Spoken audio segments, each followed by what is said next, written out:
Good afternoon, teachers. Just want to take a minute or two to just go over the lesson part of our benchmark and make sure that you understand it.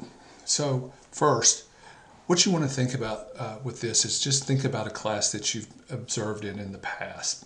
Okay, use that class as the class that you're going to be gearing this lesson for. You're most likely going to pick a lesson you already developed for that class anyway.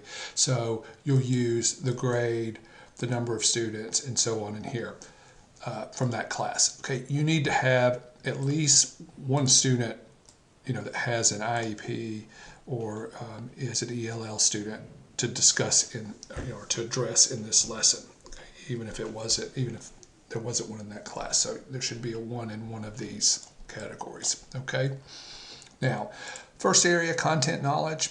Okay, identify the enduring skills, concepts, processes your students should develop.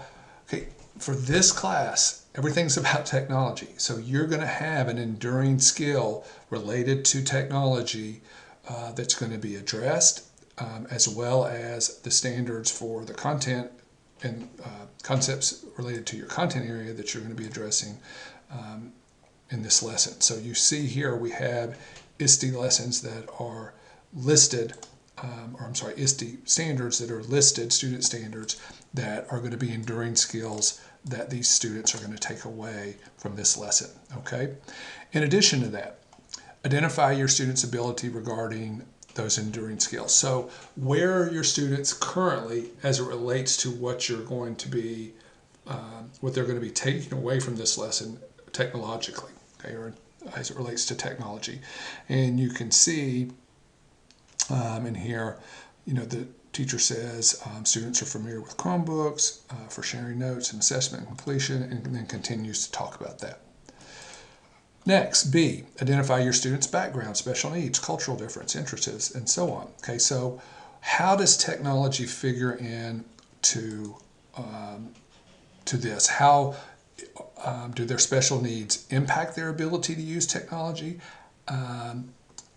As it says right here, explain how these will impact your instruction. So for example, if you have a student, and I'm not sure what this student had in here, well, here it is. Okay, the majority of the students are African American males, many of whom come from underprivileged areas and may not have internet access or a wealth of technology. This places my students on the wrong side of the digital divide. Okay, so that's exactly what I was thinking about.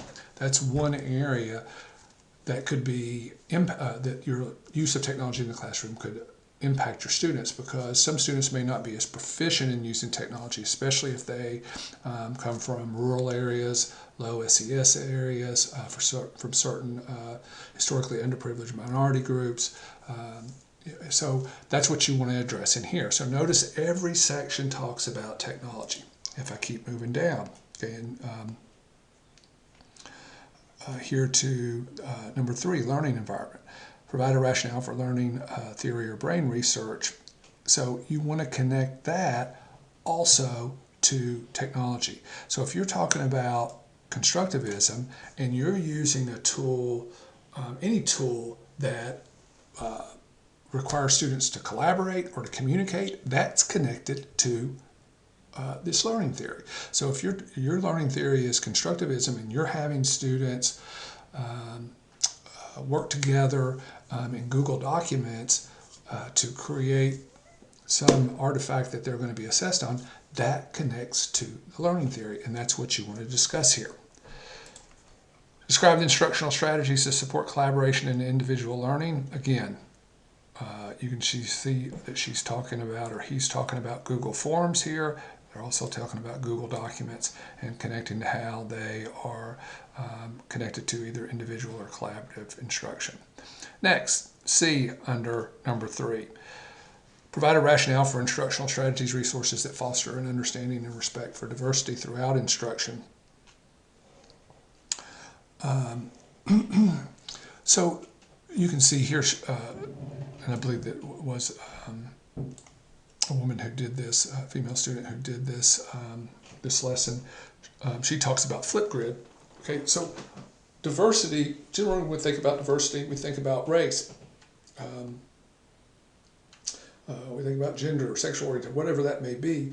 Okay, but diversity in their classroom can also be diversity as it relates to learning styles. And one of the learning differences, and one of the benefits of using technology is the ability to differentiate instruction. If you've learned any about Universal Design for Learning, you know that technology is a linchpin of that of Universal Design for Learning. So how is technology helping you to understand and respect diversity in your classroom or throughout the instruction, through the lesson? Okay, now D, classroom management. Okay, this is an area where you might want to talk about digital citizenship, digital safety, reminding your students that while they're on their technology, to be respectful of their peers, to not be off task, to be engaging in cyberbullying or any other type of inappropriate behavior as it relates to that. But you could also be talking about how technology may assist you in classroom management. For example, an app like ClassDojo, which is an app specifically designed for classroom management. You may be integrating that into your classroom. Number 4, learning targets. There should be, because the lesson requires it, you should have something in this assessment that relates to technology. She's using a Padlet. You should also have something in your national standards that's an ISTE standard. Okay. Don't forget under your resources in number 6 that you explain how selected resources contribute to student learning. Okay, right here. And also, excuse me, we got this turn off track changes. Also, you've got a section here for technology that you want to be sure that you're addressing, right? So make sure that you're addressing that.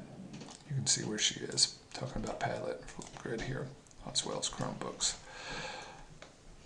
Finally, a couple of things as it relates to your scope. I would like for you to like wherever you're addressing each of these, put that at the end. She does not do that here, but put each of these whenever you're addressing it.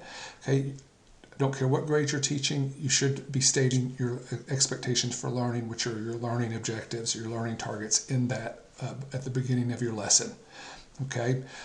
In addition to that, I encourage you to chunk or number or bullet this information. Okay. If you're teaching this lesson, okay, and most of you, when you're teaching a lesson, this is what you're going to have, your procedures, okay, or what you're going to leave for a teacher if you're out. Okay, this is not going to help you in the middle of teaching if you forget what you're talking about. And you've got this big narrative of information. Okay, what you need is to bullet this information or number it so that it's much easier for you to find your place and access it. Okay, so that's it for this. If you have any questions about it, don't hesitate to contact me to answer those questions.